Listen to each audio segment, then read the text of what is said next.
Sir నమస్కారం sir. నమస్తే అండి. మనోహర్ గారు సారేనా సార్ మాట్లాడేది? కాదండి, మనోహర్ గారు మీటింగ్లో ఉన్నారు. సార్ నా పేరు జనార్దన్, తెలంగాణ నిరుద్యోగ జేఏసీ ప్రెసిడెంటు.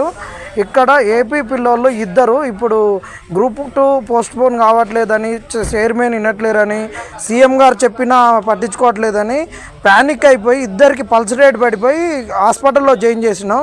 ఒకళ్ళది మాత్రం విజయవాడ కృష్ణా డిస్టిక్ నందిగామ దగ్గర కంచికచర్ల. చాలా ఇబ్బందులు ఉన్నారు సార్. దయచేసి మీరు ఆ పిల్లలకు ఏదో ఒక గంటలో చెప్పండి. మొత్తం అశోక్ నగర్లో అల్లకల్లోలంగా ఉన్నారు సార్.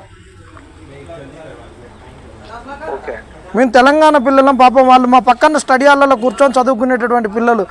ఈరోజు వాళ్ళ గురించి కూడా ఈరోజు మేము ప్రెస్ మీట్ పెట్టినాం.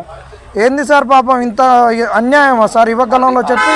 ఆల్రెడీ మనోహర్ గారు కన్సర్న్డ్ వాళ్ళందరితో కూడా మాట్లాడి వాళ్ళు లేదు సార్, వాళ్ళు వినకుంటే మాత్రం ఖచ్చితంగా తెలంగాణ పిల్లలము, ఆంధ్ర పిల్లలకు అండగా నిలుస్తాం. మేము వాళ్ళు అన్నదమ్ముల లెక్క కలిసి ఉంటున్నాం. పాపం మా దగ్గర చూస్తూ ఒక పిల్లలు ఇట్లా